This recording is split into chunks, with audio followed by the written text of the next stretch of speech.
What it do, golf fans? Welcome back to the Turn Dollars Golf Podcast. This is Liam. Alongside me is Jack. Jack, we had an all right week in golf. I mean, it was an elevated event. It won't be the same caliber as this week, but what'd you think of the week? I loved it. It was awesome. Shout out Rory McIlroy because it is nice to see Rory McIlroy come into form again, especially coming back to Valhalla. We'll get into that obviously in about 15 minutes here. I had a good week. It was awesome. I enjoyed watching it. Yeah, the timing of Rory winning right before he comes back to the PGA Championship at the same place where he last won a major. Drama at the darkness. It's all very symbolic, full circle in terms of the story coming around. So that part makes me laugh.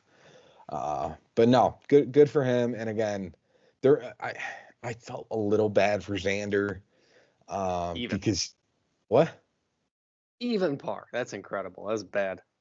Well, yeah, the even par stuff is bad, but also just like halfway through the round, it's like this is going to be a fight versus fight, and then the back nine came around, and Rory was like, "Yeah, I'll shoot like 6 under," and Xander all of a sudden sat there, and he was like, "Well, I guess I'm just going to spectate this guy win now because I got nothing for this." Which again, I understand it's part of golf, but it doesn't make it suck any less for him. And again, that would have been a nice one to get off the back for Xander prior to getting into this kind of, you got the PGA now, you got the Open like next month, or the U.S. Open next month, you got the Open like the month after that. It would have been nice to get a win kind of before all of that, maybe ease some of the pressure going on in Xander's back for sure. Go for first major, yeah. Yeah, exactly. Outside of Rory and Xander, did anybody else stand out to you, or maybe did the fact that the score was almost like 20 under, I think, at a certain point, it's crazy, surprised you at all? Oh heck yeah! Not only that, Sung J M. When did you learn how to play golf again? That was surprising weird. One. Yep. Sung J, for whatever reason, seemed to really enjoy the golf course, which is funny because he hasn't been enjoying a lot of golf the last 5 months. He's been playing it. He hasn't been playing well. Yeah, exactly. Shout out to Hideki Matsuyama, who was in my lineups. He decided to withdraw on Thursday before he even got to the first tee. So that sucked, especially for anybody that had him. He was unfortunately the one guy who did manage to miss the cut in a no-cut event because he just decided not to show up, which is, again, really unfortunate because he was coming in on such good form. But we'll see what he's listed in the field this week at Valhalla. I'm curious if he's going to stay in the field this week in Valhalla. I assume so because it's a major. Then you get into the question of what kind of ailments is Hideki dealing with? Is he going to be able to fight through the pain? AKA the same old Hideki conversation I feel like we have every few weeks, regardless of what is Hideki's injury going to do? Is he past it? So on and so forth. So that's super fun. I love dealing with that part of Hideki's game. Yeah, he's on every injury report I've ever seen in my life. Yeah, I don't enjoy it, that's for sure. Anybody else stand out for you, or do you want to get right into Draftkings and FanDuel? I feel like we got a lot of information. Major Championship week, I'm happy to bypass everything that just happened. However, I think Rory McIlroy and a little bit of Xander too are not getting enough credit. 21st place was even par. Yeah. Pause. No, just not bypass it. Not just you and I. Everybody that's listening or watching, whatever the heck you're doing. 21st on an elevated event where there was no cut was 17 shots behind one guy. If Scotty Scheffler did that, it'd be on every golf network, golf channel, blah, blah, blah. It's not. And they just bypassed Roy, just like, oh, major time. All right, sucks to be Rory. If Scotty Scheffler did that, oh my gosh, it'd be on every feed. He's the best player ever, blah, blah, blah. But it's Rory McIlroy. Like, that's what he's supposed to do. Whatever. Which is kind of funny because when you think of Scotty and Rory, Scotty is usually the one that is not very animated and pretty quiet. So the fact that they're blasting all the Scotty news, but I feel like Rory, who's a little bit more vocal, not super vocal, but vocal in the sense that he will communicate a little bit more to the reporters, is the one that they're like muffling in terms of the victory. I think it's interesting. It's probably halfway due to it being a major week. But nevertheless, it still makes it interesting, in my opinion, that, again, you promote the guy who rarely speaks on anything on the PGA Tour. Every time he wins by 8 shots, I know he didn't win by 8 actually, but like when he wins by a million shots, but when Rory, who's again either involved in controversy or vocal, he definitely brings some more views to the game, in my opinion, in terms of what he does off of the golf course. When he wins, nobody wanted to communicate anything on it. I think it's just an interesting dynamic. That's all I'll say. We're not involved in the tea. Well, that's fair. All right. With that, let's get into DraftKings lineups. How'd your DraftKings lineup do? Well, it started with Xander Schauffele, so we won go. money. That's the reality of it. We also had Cam Young, who did well. Obviously, everybody played 4 guys, so saying they made the cut is not going to be sufficient. I had Tommy Fleetwood, who got me placement points as well. I think he was 13th, which was awesome. So there were guys in there that were just piping up the placement points. Especially, you had to be basically had 3 or 4 guys in the top 30 or lost money, and thankfully I did in both lineups. So my lineups are basically carbon copies of each other. I won money in both, so I'm gonna leave it at that. And I lost to Liam. Yeah, in DraftKings, I somehow beat Jack. I think, right? Is that what it was on? It was on DraftKings. One of them, yeah.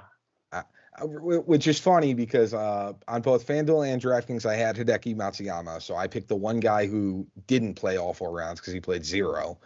So I really put myself behind the 8 ball. But again, in FanDuel, I had Rory. In both lineups, I had Xander. In both lineups, I had Harris English. In both lineups, I had Alex Noren. So Xander was 2nd, Rory was 1st, Noren was 24th, Harris English was 34th.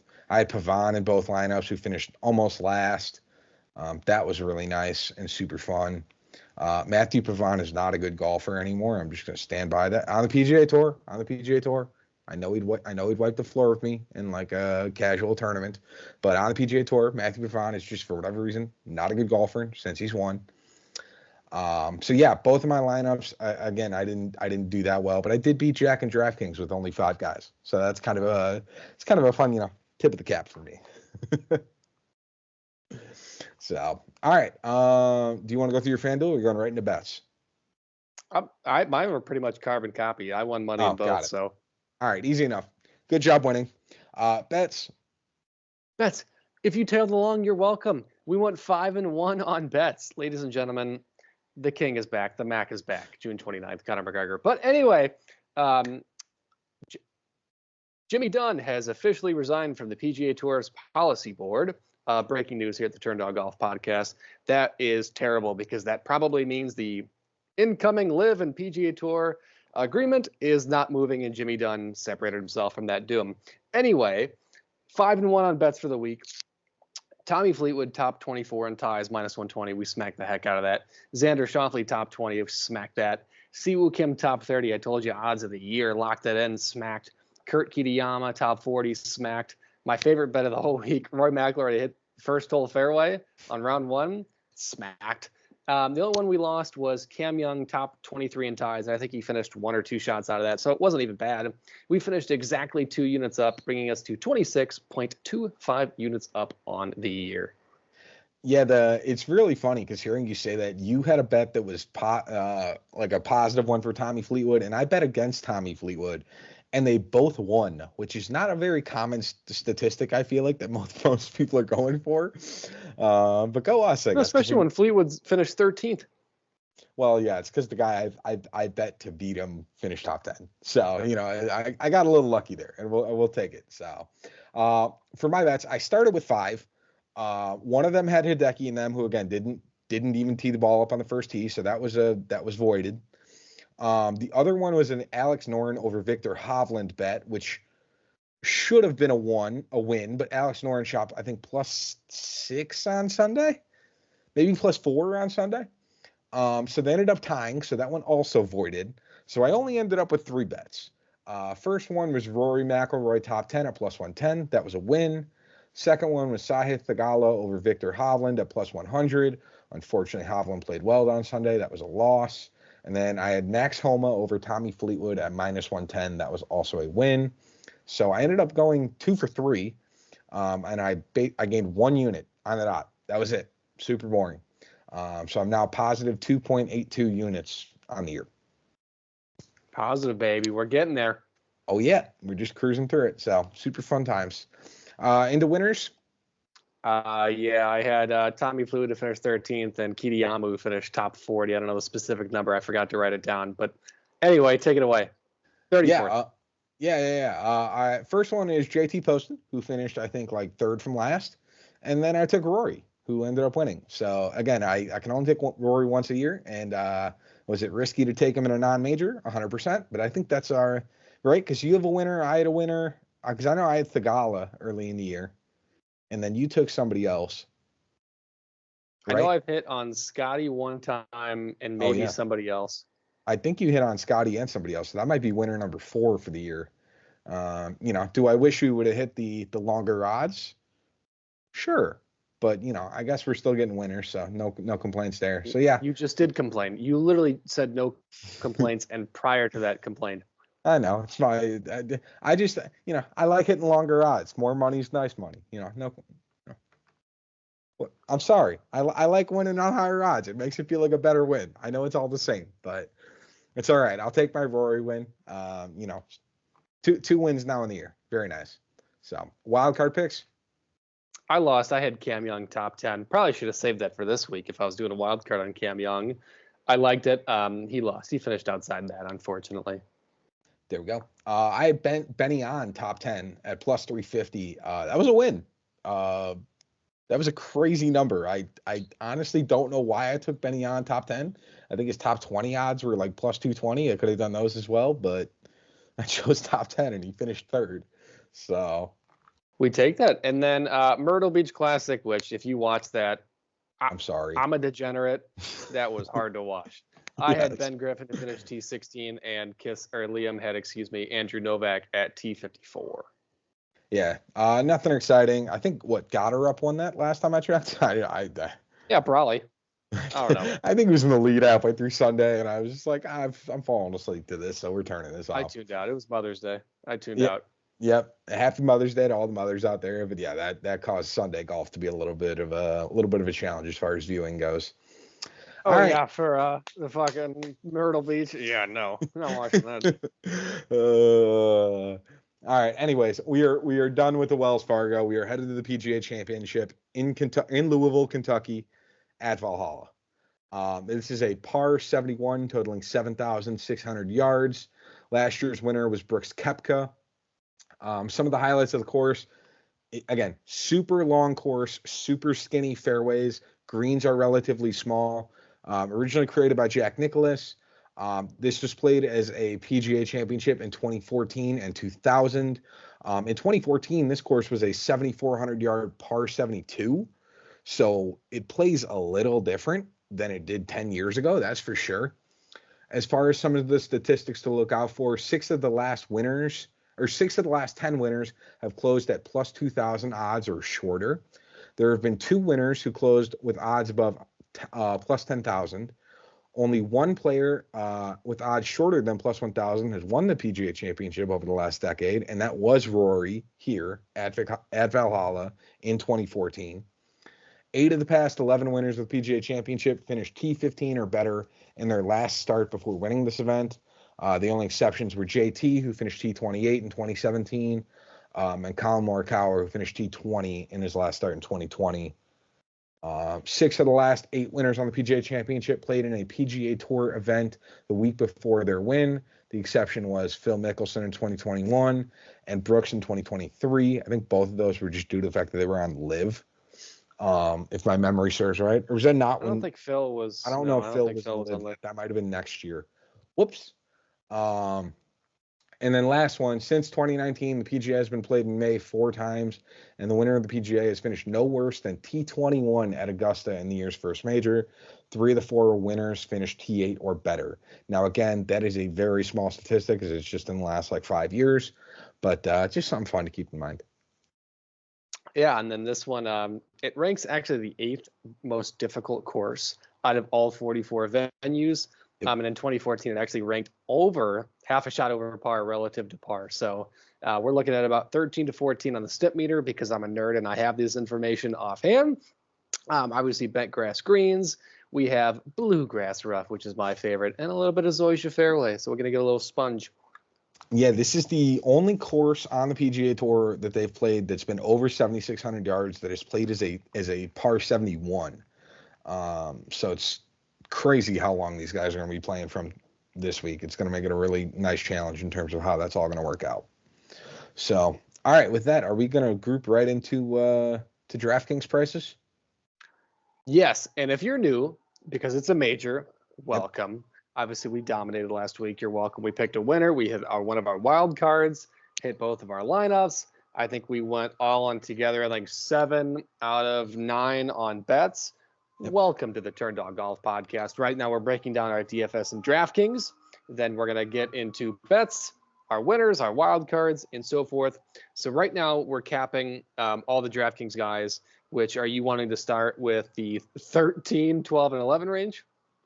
You can honestly, you can group in the 10K guys for me too. We can just do it as one big group. Yeah, so it's just for reference: Scotty Scheffler, Rory McIlroy, Rombo, Xander, Brooks Koepka, Ludwig Aubert, Colin Morikawa, and Patrick can't finish on Sundays. Oh man, it's so sad, but it's so true. All right, well, I'll start it off. Scotty is a fair play at 13,200. He's best in the world. I'm not going to bore you to sleep with it. He's very valid if you want to pick him at this tournament. The only thing where you can sit there and be like, well, I don't know if he's a good option is the fact that he just had a kid in the last week. So, who knows if he's going to be in his peak form in terms of, sleep and everything else like that.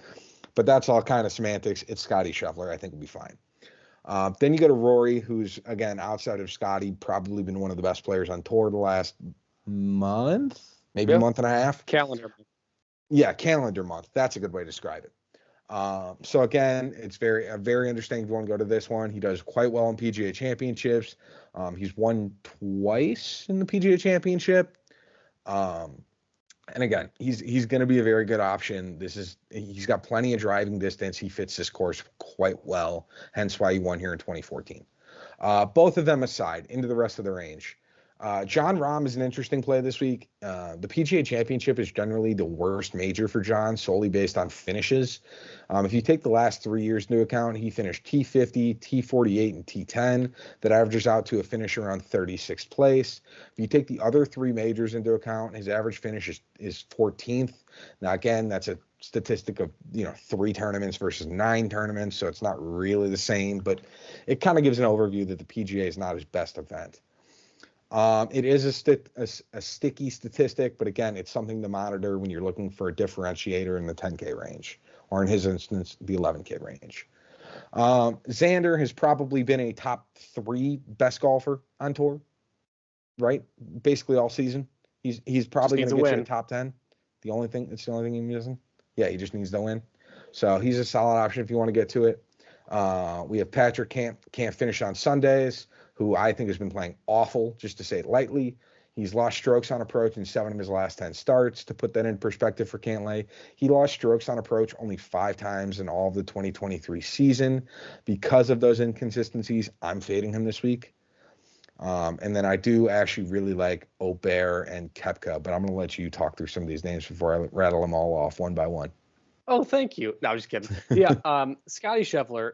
Let me just say this. I will never fade Scotty Scheffler in the world, but I will not be getting him into my lineups this week for the simple fact of it's not necessarily because he had a kid. It's the fact that when you take away at that elevated of a skill, a break, and we don't know if he's taken one. I haven't heard anything, especially with the putting woes he has, because it's not about the ball striking. No one's concerned about the ball striking. That guy could go into a coma and wake up and peer a 4-iron better than we can a chip shot. The putting is what scares me. And if you lose your hands, that is very scary, especially in a major championship that's relative over par. So at 13,200 in a DFS lineup, it's too risky for me. Not saying I'm fading him, but $1,200 more than the guy that won last week, $2,400 more, $2,300 more than the guy that won last year, and $2,500. I'm still looking at Xander, and $2,400 than the guy that I think is going to win for DFS. To me, I'm fading it. Just saying it lightly. Yeah, I mean, I'm sure Meredith was able to pull some strings, maybe put a coffee mug in the hospital room, have Scotty bring his putter kind of deal. But again, it's just the weird, gap from being off for a week that I think makes it a little funky. I just think it's the hands. What do you mean? That's like hands in golf. Oh yeah, is short game, putting, consistency, those 4-footers with pressure. Scotty's always been, again, relative to his game, terrible compared to basically everything else, which has been like top 3 in every category. So it's not really saying much, but major championship, hands, that skill set is elevated. So that's what my fear is. Love what you said about Rory McIlroy. He's 2 of his last 3 starts, if you include the Zurich Classic. I don't know if anybody does. Who the heck knows? Technically is a win. Go watch Drama at the Darkness. Everybody, don't leave the podcast. Finish first. Maybe send a like and subscribe on the bottom of it too while you're at it, and then go and watch it. Yeah, Rory McIlroy has been chasing a freaking major for so long, and I think he got into a really bad mindset where he was chasing other people instead of working on himself. This could be a really good safe spot for him to kind of center back and go for a win. I really love it. I know I'm playing into semantics. Like you had talked about, Brooks Koepka, what his last start? Should fire him the heck up. He's had a little bit of putter woes, keep going back and forth. Last week, scores were crazy in Liv. So I like that he's coming into confidence with that. He's finished inside the top 20, 11 of his last 14 U.S. Open and PGA Tour starts, including 5 wins. That's mind-blowing. And honestly, outside of Tiger, I think he has the best major mental game I've ever seen. And I think in a field that's including a lot of PGA professionals, not to crap on you, he's already taking out, I can't remember, like 32 people. Yeah, potentially up to 40. I mean, 40. If you take out the past winners, again, love them to death, but like the John Daly's of the world, who probably aren't going to win, it might get closer to even 50. If John Daly wins, we will jump on this podcast with Hooters short shorts and shotgun a Miller Lite. If John Daly wins, I feel like that's a must. Oh, 100%. Yeah, I'm game for it. That's totally fair. Yes, and then last guy I will mention is Xander Schauffele, because I've talked about Xander Schauffele every week he's in it. He's the most consistent player tee to green on tour. Again, I know Scotty Scheffler's in there. If you take into metric of every piece of golf and you put them all into one category and you go AI, art, whatever the heck it's called, artificial intelligence, boom, make a player, it's Xander Schauffele. The one thing, he just hasn't got that trophy. Well, he has, but like he hasn't had one recently. And I think it's eating at him. I think this is a really good spot because he doesn't hit the ball short, but he's consistent as heck. And I think if he can finally get a good Sunday round under him, because Thursday through Saturday is not the issue for him. Much like Patrick Cantlay, it's always kind of happening on that Sunday or the later part of Saturday. If he gets some momentum, I think he could really do well, because this is not much like last week and they get to 17 under. Yeah, no. I think there's a lot of ifs in that question. I'll just go over the last few guys. Morikawa he's coming into form. It'll be interesting. He's gained strokes with his putter in each of his last 3 starts, which is basically in turn turned into all top 16 finishes.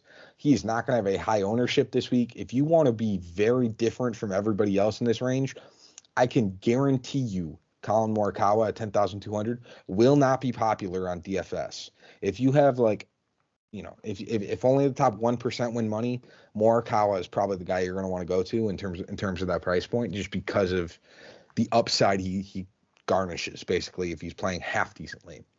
I am huge on Ludwig Gobert this week. He withdrew from the Wells Fargo, but I really have no concern. He's probably the 4th best golfer on the PGA Tour since he's turned pro, maybe 3rd, depending on who you want to ask. There's some interesting questions there. I mean, Scotty, Rory, Xander, Ludwig? Maybe. PGA Tour. Again, those are the 3 names that stick out. And then it's like, who's 4? Ludwig? Probably. I know it's a bold take, but again, I think he's at least top 5. Consistency, yes. I would probably say hot take, a little bit of Wyndham Clark in terms of boom bust, but consistency, I would say Ludwig Gobert is a good one. Yeah. Well, the biggest concern with Ludwig Gobert is his lack of major history. But if you want to take that into account, then don't look at the fact that he won his first Ryder Cup last year, and then went to go play at Augusta this year and just only finished second place. So Sucks. that's yeah, exactly. So it's just not that good. In his last 4 starts too, he's only gained 26 strokes tee to green. I mean, just awful. Like, how are you supposed to win tournaments only gaining like 6.5 strokes per round, or 6.5 strokes per tournament on tee to green? Whatever are you going to do? No, like that's a joke. And then one comment on Brooks Koepka, he did switch his putter recently. I don't really see that being a factor. He does play quite well at PGA Championships. He's got good history here. The biggest challenge I think with Brooksy is just fitting him in your lineup with everybody else in this range. I think if you can get him as a second option, that's spectacular. Price point's not going to make it very easy. I agree. And then quickly to go over, because I know people are probably looking at us like, why the heck are they not shouting out Colin Morikawa? He's finally learned how to hit a golf ball like Colin Morikawa again. Yeah, I said it. I talked a little on him, but yeah. A little bit. Third at the Masters, and I want to see is a top 10 at RBC Heritage. I'm still scared. I don't know why. I'm still scared. And then Patrick Cantlay, yes, he's made every single cut. Most of the times he's played elevated events, so it's not really, comparable. He only has 2 top 10s in the year, and his scoring average is 70. It's not really great. Major's not always been his thing, although he's improved, and he can never finish on Sunday. And at 10K, there's like 17 guys below him that I like over him. I want you guys to know as a podcast, I didn't do it. I almost took a wild card bet on Patrick Cantlay to miss the cut this week. That is how much I am not a fan of him. Take that into account. So, all right. Into the 9K range we go. We're starting with Cam Smith at 9,800 all the way down to Cam Young at 9,000. Wow, we got the Cams sandwiching this range. Let me just preface. Sorry, guys. I'm back on the Bryson DeChambeau train, baby. He wore a normal cap. He wears a normal cap, and he's fine. He's golden. Listen, long course, par 71. But there are going to be a lot of eagle opportunities this week. If you're talking about a guy who's got, whatever reason, he loves doing this, he's got an amazing driver. 2 bad finishes in Live. Not the best that I've ever seen. But he's got, outside of that, where'd my notes go? 5 straight top 10s, including a 6 at the Masters. He seems to be really coming into his own. I think probably a struggle with that prototype irons. If you follow him on social media, he keeps, I hate this. I hate when players do this. Don't do this, guys, especially if you're an amateur. If you're an amateur and you do this, don't do this. Stop messing with your shafts. Stop filing them. Stop messing with your grip sizes because you don't know what it does to your game. Bryson DeChambeau, every time you turn on social media, filing his own shafts, putting on tape on his grips, messing around. He's one of the best players in the world, and he can do that. But when you do that, it changes variables. And I think that's what's happening. But I think that with the distance and the putter that he's had recently, he can really, really go back to the books. And I think this is a really good number for Bryson. Liv's stats are so sketchy to look at, so sketchy. But he gained almost 3 shots on the field in terms of the Masters, and a really good chunk of that came from his approach and putting. Driver aside, I took that out of account because everybody at the Masters, there's guys that are hitting like 220s. So driving aside, 3 strokes around on approach and putting is remarkable. And if you can translate that into a PGA Championship where fairways and greens are going to be huge, that putting stat is going to really elevate that on top of the driving numbers. I think 9,600 is a really solid price as long as he comes out in a normal hat. Yeah, I'm big on Bryson for a lot of the same reasons you just mentioned. I'm trying to think. I mean, I don't love a lot of the guys in this range outside of Bryson and one other Live guy, Joaquin Niemann. He's been arguably the best player on Live so far to start the 2024 season. Arguably, maybe top 3, depending on who you ask. It's Rahm or it's Bryson or anybody else. But he basically racks up wins in top 5s like they're pieces of candy on Halloween. It's kind of crazy how much he's just got so many of them to start the year. And his approach play is probably top 5, maybe top 3 in terms of in this field. And he's got all the distance in the world to be successful in a tournament like this week. I think if any tournament is going to be a nice, first major for somebody to win, it'd be somebody like a Joaquin Niemann winning at a PGA Championship. I think it just makes sense. Yeah, I agree with what you said about Neiman, and I also agree with what you said about this category. Another guy I'll quickly touch on is Cam Smith. Now, Cam Smith is scary because he is so volatile, and for once in his life, he's looking a little bit scattered in his golf game. And I mean life is in like the last 5 years, but runner-up in Singapore, 6th at the Masters, runner-up at Hong Kong. He has the ability to score. What the problem is in a lot of these live tournaments is the data is so sketchy that when it comes to these major tournaments, it's hard to translate that and compare it. 9,800 is a really scary price for Cam Smith. In my opinion, I really like that. Cam Smith, I'll get to you. Relax. I just have I have the notes on Cam Smith because I was digging into him too. Chill. So Cam Smith, obviously one of the more consistent players in the world, and obviously a short game is what really comes into play. I don't know what this major championship is going to get to because we always talk about how majors are really tough, and then some guy goes out and shoots like 16 under and it blows everybody else by 6 shots. Or like last week, 21st place was 17 shots back. You never know what's going to happen. If it's a lower scoring, and I mean lower scoring is in like 16 under, Cam Smith I think is more removed, much like a Will Zalatoris in this group. If it's closer to like 9 under or 8 under at the end of the week, Cam Smith's stock elevates. I have no clue. I don't have a prediction. I think the last time I saw it was like 13 under was the mark. I think if it's really around 13 under, Cam Smith is a good choice. If you think personally, like I think this tournament might go to 18 under and blow out of the water, I think you skip it, especially at 9,800. Yeah, I mean the challenge with Cam Smith, if you pick him this week, is you are entirely relying on the flat stick. I've done some of the digging into live, and again, it hurts my brain because of how much work it takes to calculate those stats. But he's lost strokes ball striking in 5 of his last 7 starts. He's lost strokes off the tee in 6 of his last 7 starts, which again kind of gets into ball striking, but it's its own additional separate entity. So basically for him in order to succeed this week, he's going to have to gain somewhere in the realm of like 6 to 12 strokes putting, which he has the capability to do. But even if he does that, he might shoot 2 under and finish 10th place kind of deal. Like that's that, which you're thrilled about. But again, that is the ceiling of Cam Smith. Whereas I feel like with some of the guys in this range, you can get floors that are, T20s. Potentially, in the 9K range. Yes, I don't know about that. I think Neiman's a top 20. I think. Oh, I think okay. Neiman. I thought you were saying the rest of the guys in here. Oh, no. There's some guys there are some guys that are not good in this range. I'm also going to talk about Justin Thomas. He has 9 top 12 or better finishes in his last 14 starts. He is a native of Kentucky. He's had success on PGA Championship courses, including his first one where he won at Quail Hollow. It's kind of a semantics play. You're playing it more on the basis of it being his home course than anything else, or his home state. But again, he does have these peaks where he has really good weeks and really bad weeks. I think if he's going to come out of his shell anywhere and play well, it will be on a course in his home state. So I think Thomas is an interesting play. He's not the first choice I get to here, though. And I will also talk about, I thought I had Zalatoris in here.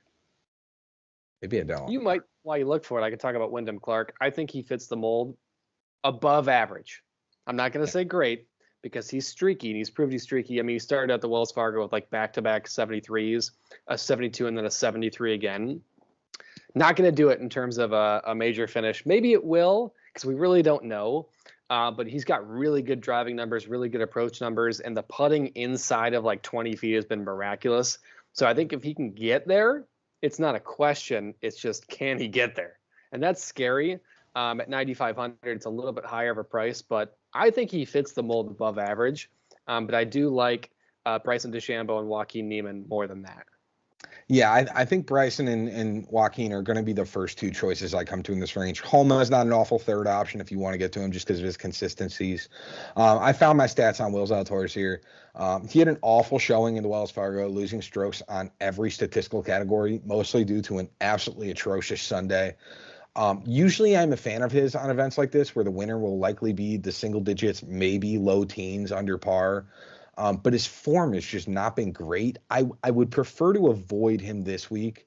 and take chances elsewhere. He's also lost strokes putting in 5 straight tournaments dating back to the Players, and he averages about he averages losing 3 strokes putting per tournament. Wow, that word is just sentence was really hard to get out for whatever reason. But yeah, for whatever reason, Will Zalatoris just is not in peak form. Does that mean he's going to play bad this week? No, because Will Zalatoris always seems to do this where he comes out of nowhere. But with those signs, I don't want to be the one holding the bag when he falls apart and like somehow misses the cut. Hot take. I know it's one that'll stand out, but that's the. I wonder if there are odds available on him to miss the cut. While you talk about the next range, I'm going to dig into that. They're not that good if my memory serves right, but there are some to get there for sure. Into the 8K range, we're talking what? Plus 162. Yeah, I don't know if I like that though. If it was like, I feel like it was like plus 200, I'd be a little more like, but like plus 162 doesn't even feel like that much of a win. Because Will Zalatoris could also do where he shoots like even par plus 2, makes the cut, and then shoots like plus 11 on Saturday, Sunday. Like that could very much be a Will Zalatoris play as well. He's done that multiple times. I have too many bets. I won't do it. Yeah, I'm not doing it either. But into the 8K range we go. We're starting with Matt Fitzpatrick at 8,900, all the way down to Patrick Reed at 8,000. Interesting. Wow, Dustin Johnson's 8,000. Jesus, how the mighty have fallen. All because of Paulina, bro. Just it's good reason. Yeah, that's fair. I'll talk about really quickly one of the guys that we haven't highlighted a ton this year, obviously, because he plays for Liv. I think Patrick Reed actually possesses an above average for the 8K flat price range in here. I'm taking a look at his Liv finishes, which again, preface, we are fully aware a 27th place on Liv is not the same as the 27th place on the PGA Tour. We are fully aware of that. However, he's made 8 of 8 cuts on the Liv Tour, which I think is incredible. That was a joke, guys. There's no cuts on Liv. Thank you very much. Hold your applause. 14th at Singapore, 22nd at Adelaide, 12th at the Masters, 9th in Miami. He's been just really consistent all across the board.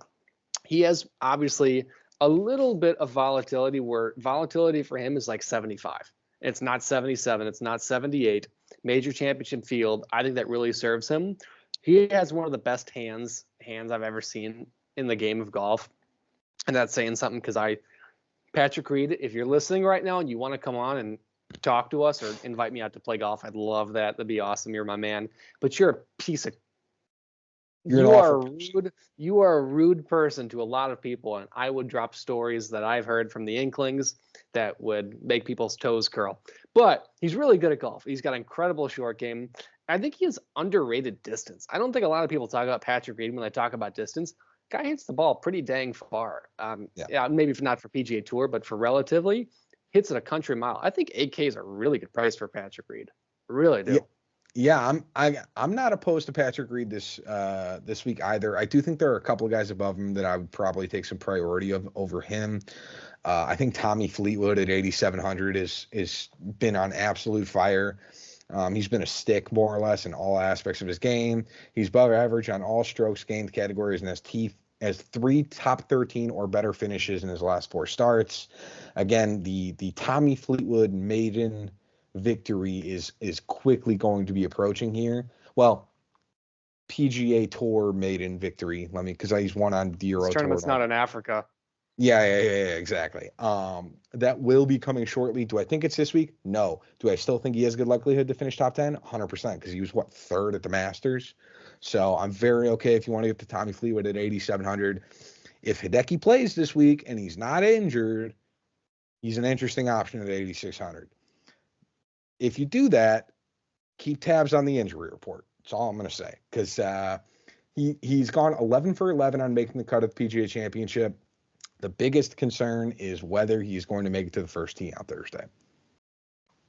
Yeah, and just to clarify my comment about Tommy Fleetwood in Africa, if you don't know, he, for whatever reason, he just dominates in Africa. He's won, I think, 3 times in Africa. So it wasn't a race or a country, whatever the heck you guys make big deals about now. He just plays really good golf in Africa. That's what I was saying. Yeah, that's. I mean, oh, go ahead. go for it. No, I think Jordan Spieth is going to be a really bad play for a lot of guys this week. He's lost on approach in 6 of his last 7 starts. He's also fighting a wrist injury. He is another guy where if you feel good about it, I don't blame you if you want to bet against him as far as made cut lines. I think that is a very valid and viable option if you choose to go that route.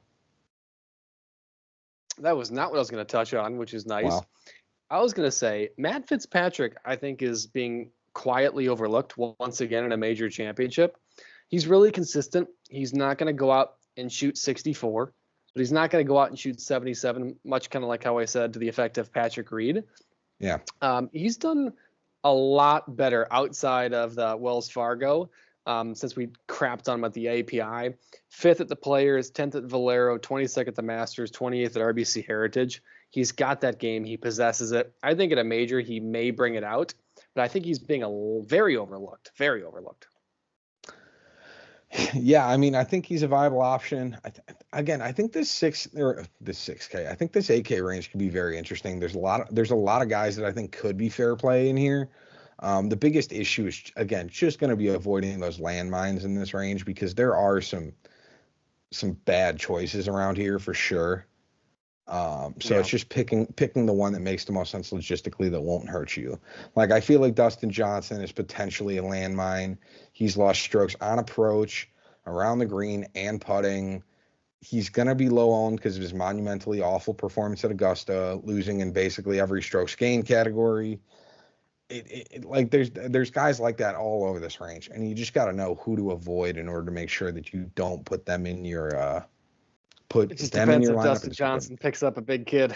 Oh yeah, I mean, I don't know. We'll see what Paulina's schedule looks like this week, but maybe it's a good week to bet him anyways. So you never know. Yeah. Transition topic of the decade into the 7K range. Starting out with Jason Day, and great news for the golfing world. Taylor Gooch is in the field in this range, so it will count for McIlroy wins. It will count. Thank you, Taylor Gooch, for taking the time to join us and probably finish 88th. All the way down to Adam Schenk, which is interesting to see him priced this high compared to some guys in the field. But let me quickly talk about some guys. Number 1, Alex frickin' Noren. Yeah. I don't know why I said it like that. That'll probably get clipped everywhere. He's not missed a single cut on the year out of 11 starts and has been in the top 26 9 of those times. Great stat line. Let's be honest, guys. If you take a look at his most recent major finishes, you probably want to turn the page because it hasn't been great. But in this year, he's 5th in strokes gained total, 6th in green and reg, 1st in scrambling. I'll repeat that. 1st in scrambling, 3rd in scoring average, and 3rd in bogey avoidance. You take all. I had him second. So okay, I had him second in bogey avoidance. That was updated like 3 minutes before I did it. Got it. Okay, I must not have updated it last week. My bad. No, you're all good. I don't know if he might have, but the Wells Fargo, he didn't do too well. 75 in round 2, which probably nicked it. Anyway, what was I saying? Oh, he's awesome. He's got. You don't have to wave at me. I'm not the Queen of England. I just think that's an incredible stat line for a guy at 7,200. And again, if you're new, welcome. For me, $7,500 in DraftKings or lower, make a cut. You're taking a guy that hasn't missed a cut this year, and I just read all those stat lines with a scoring average of just under 69. That's incredible. Incredible. Yeah. Take that. I think he's potentially top 10 in the field in terms of metrics. It's a bold take. He does have bad major history, but his last major was the Open last year, and he did finish 23rd. So there is a little bit of light at the end of the tunnel. Do I think he's probably a different golfer now than he was, prior to last year? 100%. So I am very high on Alex Noren as well. I think he's going to absolutely crush it this year. If you don't put him in your lineup at 7,200, I do think that is a mistake, personally. As I quoted last year, put him in your lineup or you're an idiot. I think that's how I put it last year. Yeah. Another guy who is similar to Alex Noren in terms of the upside is Siwoo Kim. He is one of the best ball strikers on the planet, not named Scotty or Rory or Xander. He has gained at least 4 strokes ball striking in 6 of his last 8 tournaments and has 6 top 18s in his last 8 starts. The other 2 were both a measly T30. Biggest issue with Siwoo is that his putter has basically held him back from winning. He's lost strokes putting. Just gotta shake that ass. Well, he's lost strokes putting in 7 of his last 8 starts, which is brutal, to say the absolute least. So that is something to keep an eye on. But again, I think Siwoo is going to be a very good option this week. I do think Seb Straka is going to be an interesting choice if you want to go for the boom bust potential. He's second on tour in driving accuracy. And he's also had 3 top 16s in his last 3 starts. Again, there's the inherent risk of Seb Straka, but it's just something you kind of have to take into account if you want a chance to have somebody play well, basically. Yeah, I'm quickly going to talk about Russell Henley. Also, much like I just talked about Alex Noren, not traditionally known as a major championship finisher, but 14th in last year's U.S. Open and 38th in the Masters is honestly a really good direction. Already 4 top 10s in the year and is honestly one of the more consistent players that's really being slept on. He's 12th in strokes gained total, and 8th in driving accuracy, and top 15 in putting. He's also top 25 in every single metric from 50 to 125 yards, scrambling, and bogey avoidance. You take all that into account, you looking at a pretty good major package, especially coming into the year. I don't know what the heck his stats were 3 years ago when he sucked at majors and couldn't make a cut if his wife's life depended on it. I don't know if he has a wife. But sorry, Russell Henley. But right now, looks like a pretty good major package if you're coming into a PGA. So I really like it. Also, a really, really cold take or really hot take, depending on how you look at it. I think Adam Scott might be really slept on this week. And I know he hasn't had maybe the year that he's wanted to, but he already has 3 top 10s on the year and 4 top 30s in a row. He's a veteran in these major championships. Obviously has, a couple a major to his name, 3 top 10s in his last U.S. Open or 11 U.S. Open and PGA Tours. And he ranks above average in a crap load of all these approach and putting metrics. And I'm not saying he's leading the category in any shape or form, but if you're taking a look at above average on major championships, especially in approach play, that's going to be really good. I just think can he keep the ball in the fairway and the green? That's the biggest thing for Adam Scott. Yeah. One other guy I'll mention, again, he's going to be a little more risky of a play, in my opinion. I would go with other guys, but if you want to be different, Steven Jaeger fits out very well metrics-wise on this course. He also has 4 top 21 finishes in his last 5 starts. Now, the other one was a miscut, and that happened to be the Masters. And the time before that win at the Houston Open was also a miscut at the Players. So you could say that maybe he doesn't perform well in these high-tier events, which I understand. But again, if you just want somebody on good form, Steven Jaeger is one of the best choices in terms of 7,100. I don't hate that one bit. Yeah. All right, into the 6K range we go. We got Justin Rose at 6,900, all the way down to Lucas Herbert at 6,000, and Gary Woodland. Well, let me throw out Gary Woodland's name. Oh, Gary! Shout out Gary. All right, you got 30 seconds. Go crazy. Ladies and gentlemen, it is Jack's favorite time in the world. It's Tiger Woods week. Let me just tell you, time of the month. It is my time of the month. If Tiger's playing, it's my time of the month. I will have a period for a week to watch Tiger Woods. Ladies and gentlemen, Tiger just shot, and it's confirmed now, 62 in his practice round at Valhalla. He slowed his swing down, which I think is tremendous for him because we always talk about him getting errant. At 6,800, beating a bunch of PGA professionals that are filling up, what is it, like a 6th of the field? I think it's actually a really reasonable price. Now, listen, golf community, talk to me. Don't talk to Liam because he's being a loser. But you can. Because I like making money. Yeah, and everybody that bet on him to make the cut made a crap load of money. Anyway, 6,800. If he makes the cut, I am ecstatic. We always have to be, I think, at a really good mindset, and I'm guilty of it too. Whenever we see Tiger, we expect him to go win by 7 shots and fist bump, and that's just the reality isn't there anymore. I think this is a really good opportunity because I think the course really suits well for him. He hits the ball crazy far for his age, crazy far. I mean, he's out driving Xander Schauffele, Will Zalatoris, Justin Thomas. Irons have never been an issue for him. Masters, they showed a little bit of crack. From the clips that I saw at Valhalla this morning of the practice round, slowed his swing down, contact. He was spinning it on a snip meter of 13, which shouldn't really happen, especially with the trajectory that his balls come in. They're very penetrating, and that's the TW design and the irons. Hands. Best hands in the world. Best hands we've ever seen. 6,800. You can never count out the greatest athlete of all time. And when he wins this week, there will be a documentary on HBO probably talking about some Hooters waitress that he banged like 16 years ago and not the actual golf. That's the reality of the world we live in. Next, because I have my 30 seconds. Yeah, thank you. That was a minute. You're welcome for Tiger Woods. He's going to win. Shout out to you. I called it. Bezadenhout. Christian. 4 top 10s on the year. Super consistent. 13 for 15 on cuts. The 2 he missed were so long ago. One was like Farmers in January, and one was like, I don't know. It was like the Honda Class. Cognizant, whatever the heck it was. He has a scoring average of 69. Should put him in the cut with ease and put him in a really good spot for the weekend. He has the ability to drop like an occasional 64, 65 and use that small ball to score. He's 18th in strokes gained total, 7th in strokes gained putting. A crazy one, which caught me off guard when I was reading him. 11th in proximity to the hole on approach. That shocked me. But he's top 3 from 50 to 125 yards and 20th in bogey avoidance. You take all that into effect. That's a really good major package for a guy that's $6,600. That's insane. I'm not telling you you're an idiot if you don't put him in, but I think that's really good numbers.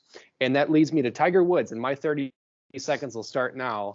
All right. The Tiger Woods is over. Thank gosh. Well, now we get to wait until next month's U.S. Open when he comes back. I'm going to start off with Taylor Moore at 6,200. It's not a flashy pick. The guy's only gone 12 for 12 on making the cut. He's top 10 on tour in bogey avoidance. It's nothing fancy. But again, T20 at the Masters. He finished second at the Houston Open. Did he not play great at the Heritage? Sure. But is that a course similar to Vahalla at all? Absolutely not. So I'm quite okay going back to Taylor Moore, especially at 6,200. As in Jack's words, you're likely to get a made cut, and you're likely to probably get about a T30. And if he's your 6th guy at 6,200, getting a T30 in this field, you're quite happy with yourself. So I'm thrilled with him. He is probably one of my favorite choices in this range. A couple guys I'm going to go through that I'm not a fan of. JT Poston. Poston's a 2-time winner on PGA Tour, but he's never finished better than 30th at a major. He has 4 top 10s on tour this season, but I don't think it matters because, again, he's just not in form enough to make cuts at major events for whatever reason. Doesn't make any sense. The other guy I'll talk about, isn't Phil in this range? Am I losing it? Yes. I'm looking for him too because I'm tripping out. That's what I was looking at my phone for. Oh, 6,100. There he is. He has not finished top 10 in any tournament, PGA or LIV, since LIV Miami, which was their team event in October of last year. He's lost strokes off the tee in nine of his last 10 starts, and has lost strokes with his putter in 7 of those 10 starts. He's just not the same golfer as Masters Phil from last year where he finished runner-up. Please keep that in mind. I know he's the flashy name because you see Phil Mickelson. You see 8 for 8 on making the cuts. It's a facade. It's not what you anticipate it to be. What's up? I'm just kidding. Phil Mickelson, stat of the week. In the U.S. Open and PGA Championship, because I combine those two, they're very similar in terms of the metrics and models. I know there's some facade to that, so don't come at me. And if you do, try me. Phil Mickelson, if you exclude his win, he has 1 top 50 finish in the last 7 years at these events. And if you include the win, what do you think, if you include his win, what his average scoring finish has been at these events over the last 7 years? 42. 71.9. Huh. Okay. Yeah. Interesting. It's not good. Yeah, no, that is brutal. That is something definitely to keep in mind. Last guy I'll mention, just because he's played decently well coming into here, is Denny McCarthy. I mean, you could talk about him. He's just got a couple top 10s in his last few starts. He's got no problems playing in high elevated tournaments. He finished 35th at the Players, 45th at the Masters. I think there's a little bit of a challenge of getting off the tee with him, but it hasn't seemed to have been a problem so far this year. So I'm quite okay if you don't want to go to Taylor Moore at 6,200 and you want to go to Denny at 6,300. Yep, you pretty much have word for word my notes. I was saying 11 for 12 on cuts, already has 6 top 30 finishes, has a tendency to make an extremely high score based on an errant tee shot. However, outside of that is fairly consistent. Putter always does him wonders, which in a major championship is obviously an above average stat. And his last 3 U.S. Open and PGA starts have all been top 30s. I think at 6,300, it's a really good price. Like you had said, barring the errant tee shot where he's going to make a 9, shout out Liam's golf game because that's very eerily similar. Okay. I think he's set up for a good week. Oh, come on. You'll be the first one to admit it. That's fair. It's fair. I just didn't get to spew it out over the podcast, but that's all right. I see how it is. I'm going to remember this in 10 years when Jack makes like an 11 and loses 2 balls in the water on a hole. I'm going to remember this moment. If I make an 11, I'm breaking every club in my bag. Probably over your back just to like let it all go. By the way, when did Lucas Herbert join Live? I just realized that. I'm like looking through his stats now. A long time ago. Did he really? God, I just really never noticed he left the PGA Tour. I just assumed he sucked, so most people didn't. They dropped him. Well, that's fair. Lucas Herbert, if you're watching, first of all, congratulations on the move, making a lot of money. We could use some over here. He's not a needle mover. No one's really. Yeah. Did we talk about Taylor Pendrith at all or no? All right. Well, just something to note: 4 straight top 11 or better performances. One of them being his maiden win. It's not exactly the layout I would use for his game, but there is an opportunity for that, like bomb and gouge, if you want to do it, because it's 7,600 yards, which gives him potential. He's probably like the 4th or 5th choice in the 6K range for me. Again, I like Moore better. I like Denny better. But, give me him over like Tiger kind of deal. So, yes, I said that. In terms of likelihoods to play well. Yes. All right, Jack is walking off. I'm going to immediately loop myself into the 5K range. We are starting with Robert McIntyre at 5,900 all the way down to, I'm assuming it is John Daly. Yes, it is John Daly at 5,000. So, cool. Jack is now back plugging in his headphones. Turn the podcast off. I don't care if you're listening. You guys can turn it off. Jack, we've already done the minute and a half of Tiger Woods dick sucking competition, so we can't do that anymore. The greatest athlete of all time. I understand, but he's not in the current form of being the greatest athlete. He is in the future form after he was the greatest athlete of all time. You are tuning away so many golf fans right now.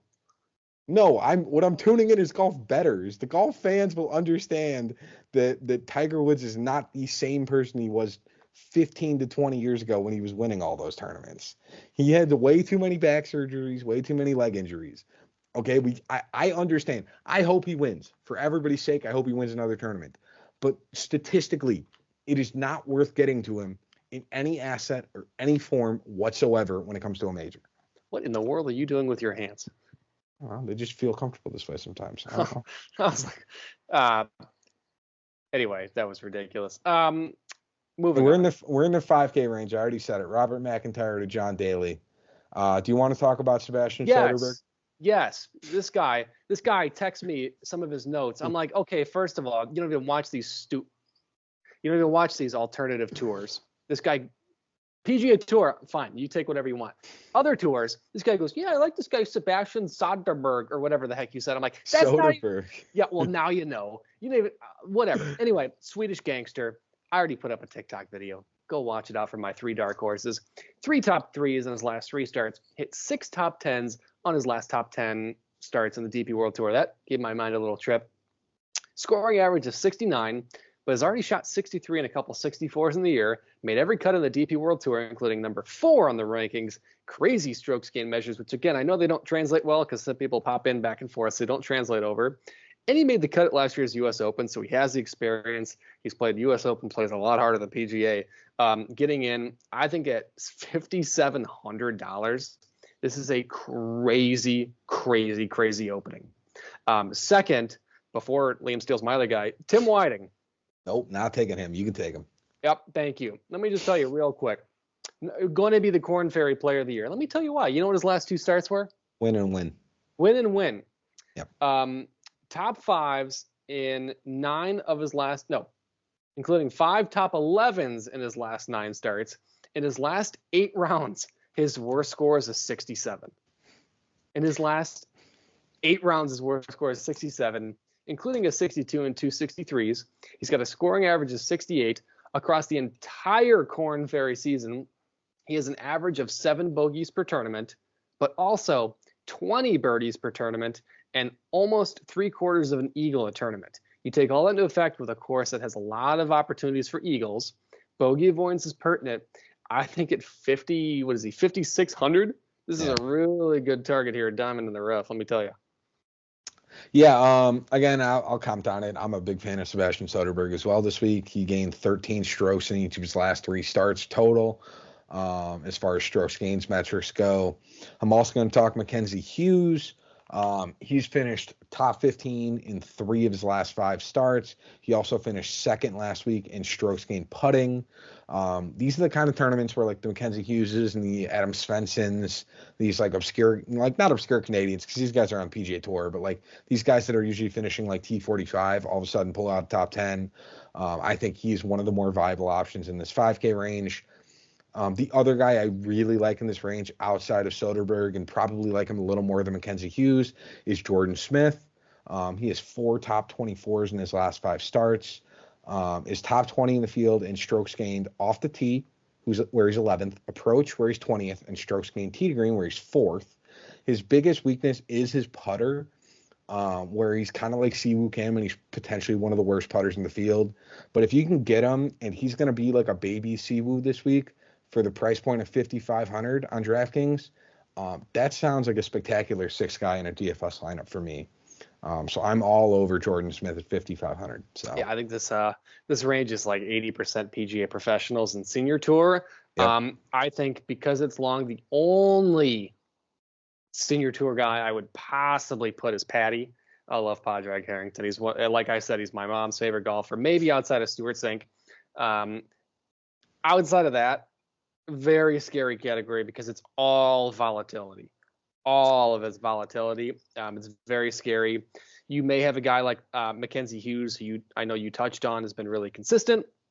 You may have a guy like Adrian Otogwe, good Lord. I watch the World Tour mostly on mute because it's like 3 a.m. Won this last event. Outside of that, 4 additional top 30s in his last 5 starts, excluding the win. I guess you can add 1 more, including the win. He's been really good. You technically have Ryo Hisasune in here. I don't support it. You technically have Kita Nakajima in, world number 1 AM at one point. Sucks at majors. I don't know. This is very scary. Yeah. I mean, you can have fun and go back to Michael Block, who's 5,200 if you feel like it. He finished 15th here last year. I want you to know the last time a PGA Tour professional made back-to-back cuts at the PGA Championship was, I think, 91, 92. So it's been 30 years. Oh, I just looked at Michael Block's made cut odds. It's plus 4 million. Yeah. Again, he's been absolutely awful ever since he's played. He has played a couple PGA Tour events though, which is more that you can say for, some of the guys in this range. Sorry. And there is a fun guy I'm going to keep an eye on just because of his story. John Daly. John Daly, but also Matt Dobbins. He hits the ball righty and putts lefty. I don't know why. It's just fascinating for me. You're not betting him and you're not putting him in any TFS lineups, but at 5,100, I want to check out his swing just to see how it works with the righty swing and the lefty putt, how the heck he manages to make all that work without absolutely screwing up his golf game. So, all right. Into the DraftKings lineups we go. Question. How hard would it be for you or I'm not tech savvy, so I'm relying on you, to make a DFS contest for everybody listening or watching? Not too hard. I could put it in the description down below underneath the episode on YouTube and podcast. Done. What we're going to do, and I'm making a statement here, and Liam's going to action it. He's going to make a giant contest for free. Absolutely free. Go ahead. FanDuel or DraftKings? DraftKings? Have fun. Both? Okay. I like DraftKings better, but at least, we're going to work on potentially both. At least DraftKings will be up. We can guarantee we'll start with DraftKings. Yeah, we'll start with DraftKings. It'll be on TikTok, Twitter, YouTube, wherever the heck you get your playlist, preferably Spotify or podcast, whatever the heck it's called. I've had a long day. Join it. We're going to play it absolutely free. We don't take any money from you guys unless you want to Venmo me, then I'll drop it for personal reasons. Everything we do is free. Everything we do, all of the money that we make, we don't do any subscriptions. We don't do any sign up here. All we ask is that you guys potentially leave a like or review or a comment or whatever the case is. Just recognize that we're putting in a lot of work, hopefully making you guys a lot of money. And we really appreciate you tuning in, especially on weeks like this. And with that being said, if you want to tail my lineup, you're welcome, because I'm starting off hot. Obviously, we got to go Xander Schauffele, 10,900. And this is DraftKings, by the way. I love it. Like I said, I think he's going to win it all. Brooks Cupcake, if you know that reference, 10,800. Bryson DeChambeau, 9,600.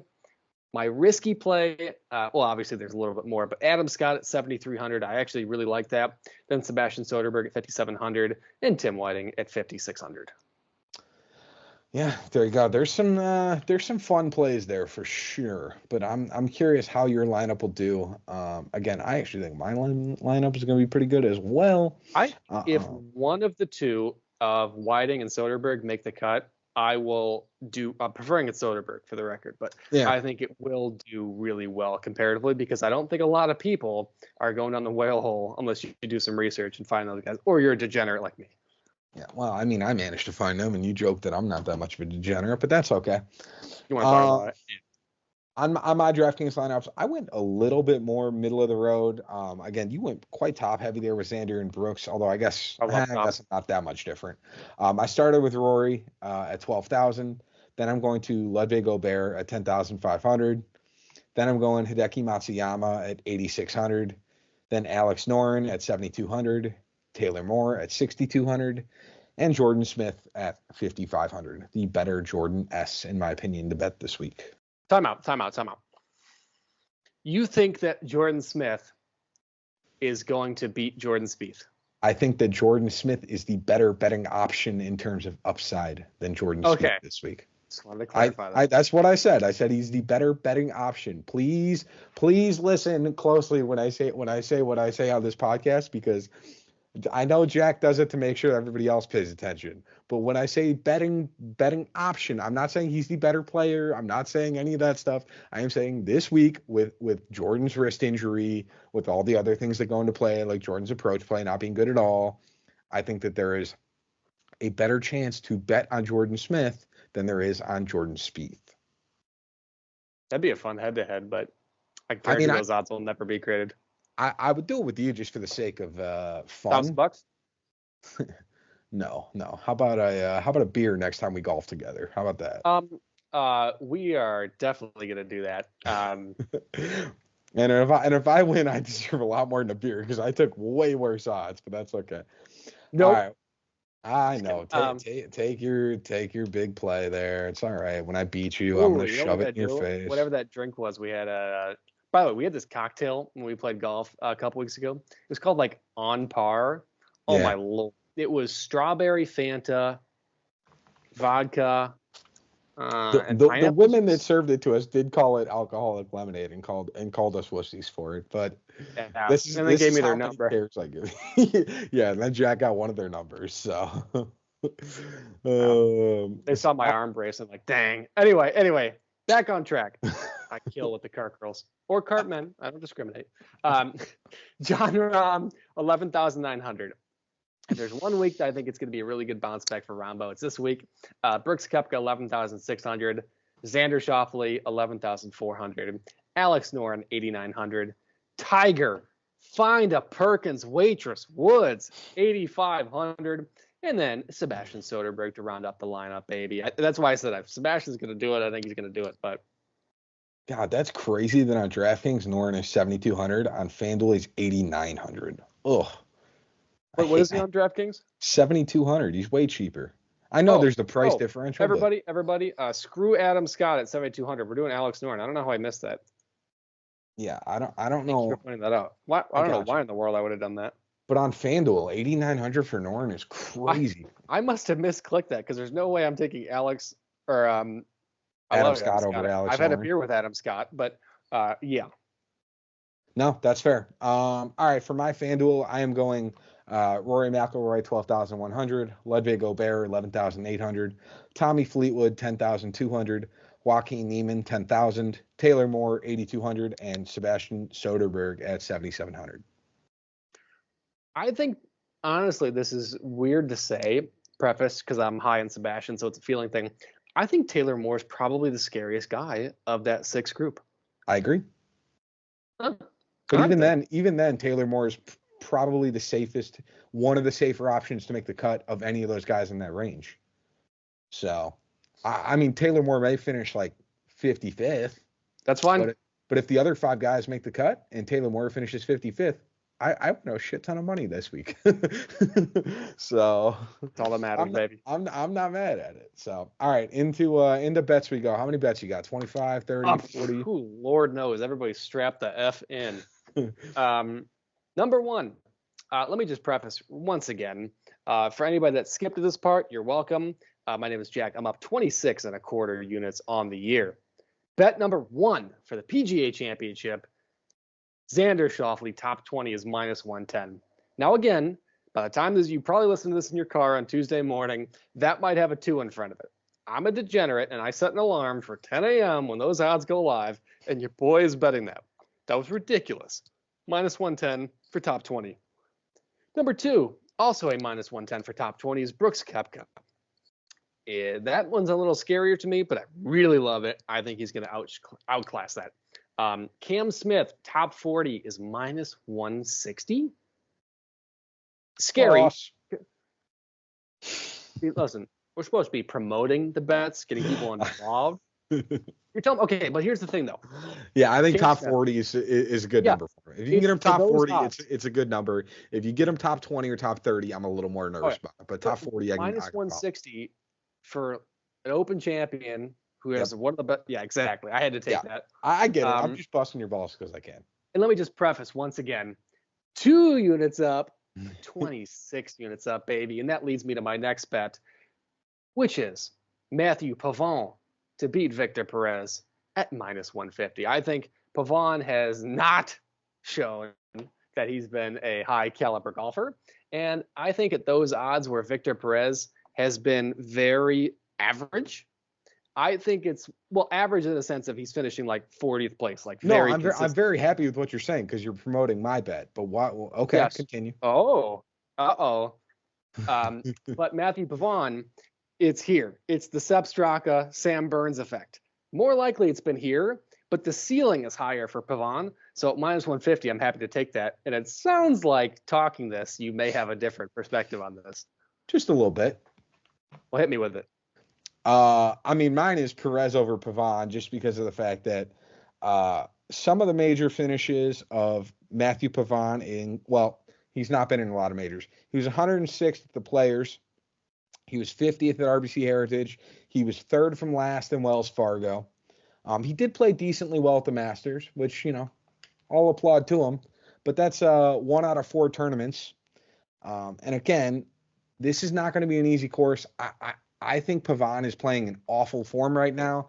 If you're telling me that, again, as you worded, Victor Perez is more of a steady guy, that means that 75% of the time, Victor Perez is going to beat Matthew Pavon in a head-to-head then, if he's going to go boom, boom, boom, boom, up and down. And you're telling me I get that at +110? It just kind of makes sense in my eyes in terms of the odds. Is it my favorite play? Absolutely not. But I actually like the Victor Perez side there over Pavon. Now that you've talked about it, I actually like both of our perspectives, which is funny enough. I like the fact that there's -150 is not unreasonable for a guy that like 5 weeks ago was Scotty Scheffler, was number 1, number 2, number 3 in every category. Yeah. And I also like kind of, I guess, what I said about that. You gave me the platform. Well, all right. Well, finally, not a squad ride. We have a difference in opinion. I'm going to post this to social media, and you guys let me know wherever the heck the comment button is. I don't know what app I post on. I think it's right here. Who you guys think is going to win? Anyway, Ryan Fox over Kazuma Kobori is -200. Kazuma Kobori, you take a look at his amateur tournaments. Win, 30 second, third, win. You take a look at anything that's not in the amateur or like, obviously the mini tours. I don't think that guy's sniffed a cut. Ryan Fox is a seasoned professional who has not had the best year. But if it gives me a head-to-head there, I can't remember even what. I think it's like from something New Zealand. That might have been like the top New Zealander. It's already That minus is 225. It's already been bumped up to perfect. minus 225. I'm sure it'll be I'm so minus happy. 250 by first thing tomorrow. So. Oh yeah, get on this now. I really like that. Russell Henley to make the cut is minus 188. Easy. Bezadenhout, minus 150 to make the cut. Patrick Reed, minus 150 to make the cut. I like Corey that one. Connors. Yeah, thank you. Corey Connors to make the cut is minus 188. A little scarier, but if you're taking a look at a pure ball striker, you just got to make the cut. I think, honestly, if it's going to get to 13 under, cut's probably going to be 5-4 over. Pure ball striker, you're not really going to get that. I don't know. I think it's going to be good. Alex Noren to make the cut. I like that. Guy we're projecting to dominate, minus 163. Who the heck is setting that line? That's awesome. Adam Scott to make the cut is minus 163. I'm higher on Alex Noren than Adam Scott. I still like Adam Scott. I think Liam just read my note. Yep. To read it out for the group.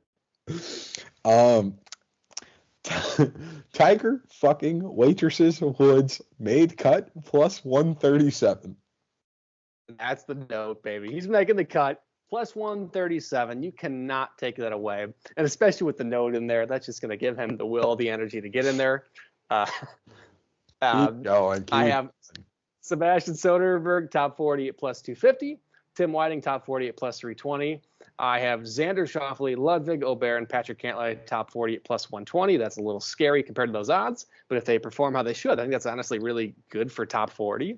I can't. And then I have Scotty. I like that one. Yeah, 100%. And then honestly, I think this is the lock of the tournament. Very unpopular, especially preface. Scotty Scheffler, 6th or worse, is minus 120. Now, let me preface. Number one, Scotty Scheffler has the ability to hit this anytime he wants. What I talked about earlier was the hands. Now, the hands, especially in a major championship, are incredible. And I know if you take a look at his last 5 starts, it's been win, win, runner-up, win, win. So I completely understand that's a very hard concept.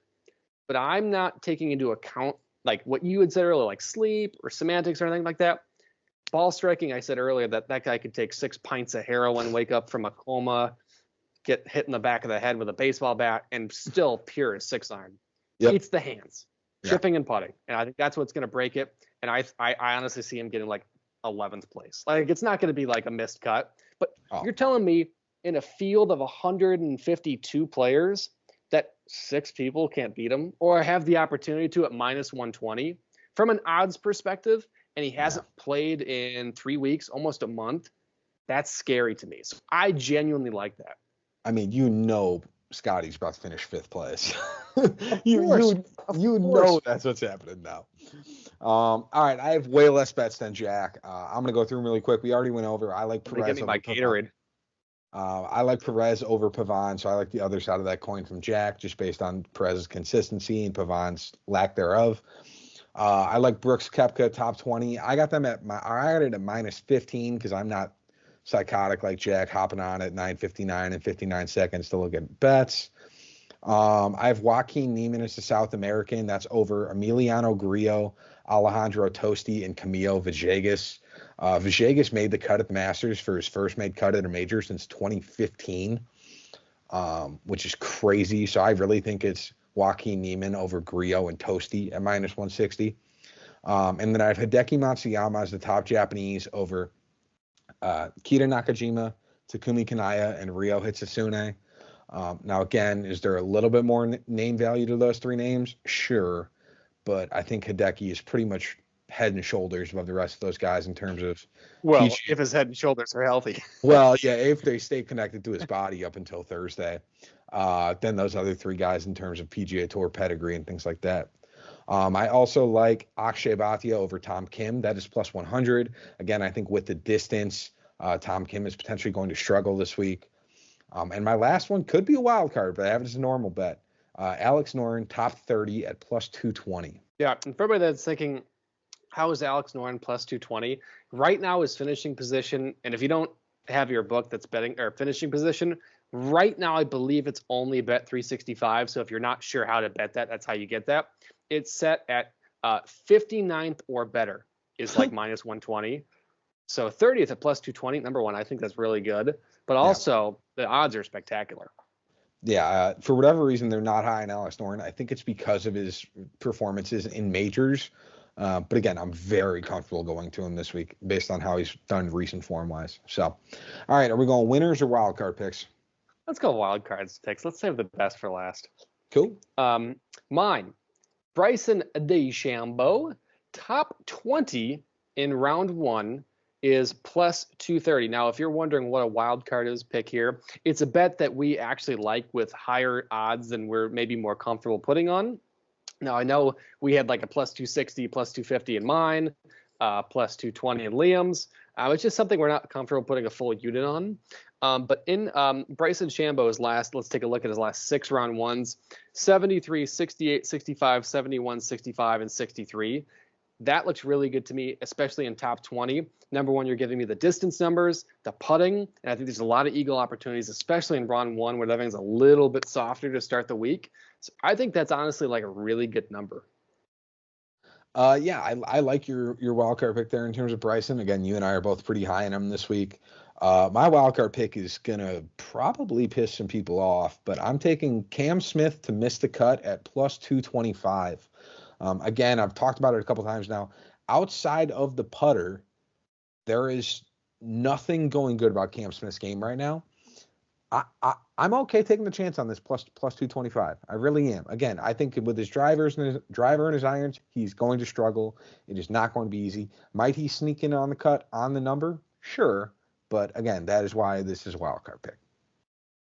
Awesome. And then we're jumping into everybody's winners, which again, welcome to the Turn Dog Golf Podcast. We do not, on our podcast at least, pick the top 10 guys and then one scattered player. We do PGA Tour. If you know what PGA Tour Fantasy is, basically it's like a one and done, or I do 3, kind of like the old traditional 3-ball. So if Liam, like he did, bet Rory McIlroy last week, major's a little bit different because it's more constricted field, but traditionally we pick one guy a year. So my pre-year prediction, if you watched our first episode of the year, was Xander Schauffele, who will also be or would be my pick right now. Yeah. I also have Brooks Koepka, and for majors we do 3 instead of 2. I think Alex Noren's a really good candidate to really sneak into that. And then I'm obviously going to put Tiger Woods in here. Screw the rules. I'm putting Tiger Woods in. How can you not cheer? I hope he wins. I hope he does. For my winners picks, beginning of the year, I took Rory here. Looking back on it now, I'm very okay with the fact I took Rory here. That was insight. We could not have picked better options in terms of potential winners here. Outside of maybe coming off last week. Exactly. Coming off last week with 1 and 2. Exactly. So we are coming with guys on peak form. So again, I'm very happy. I potentially would have picked him had I not gone him last week. As far as this week's winners for me, I got Justin Thomas back in his home state. And Jack's kind of talked him up all week or all pod. Bryson DeChambeau is my second winner. Again, I think he has the capability to kind of overpower the course and play really well here. So I'm game for it. Yeah. All right. I was going to take him, and then Liam said he already had it. I was like, come on. No, you were like, man, I think I should take him, and I was like, well, I already have him. If you want me to move, that's what I was saying. That's exactly what I was saying. But I had Alex Noren. I'm not mad about it. I was just saying I would have put Alex Noren in if you wouldn't. Then so we would just put a swap. So regardless, we have all of our guys. All right, with that is the PGA Championship. Gosh, next week we go back to the Schwab. This is a really fun week for a multitude of reasons. I always think this is a good start of the summer kind of a vibe with PGA Championship coming around. It's a tough golf course. A lot of the best golfers come around. It's going to be a fun time. Hopefully you guys saved up a little bit of money the last few weeks with all. Saved up a few money. I done saved a few money. But hopefully you saved up a little bit of money with, again, the Zurich and then the Wells Fargo. And that, I guess Wells Fargo is a bigger name, but there are some lower tournaments that were, the past few weeks. Hopefully you saved a little there. That way you can spend a little more here at the PGA in Vahalla. I love it. I'm so excited. Oh, yeah. All right. With that, we will leave you to it. Have a good one. Safe betting. Have fun. Deuces.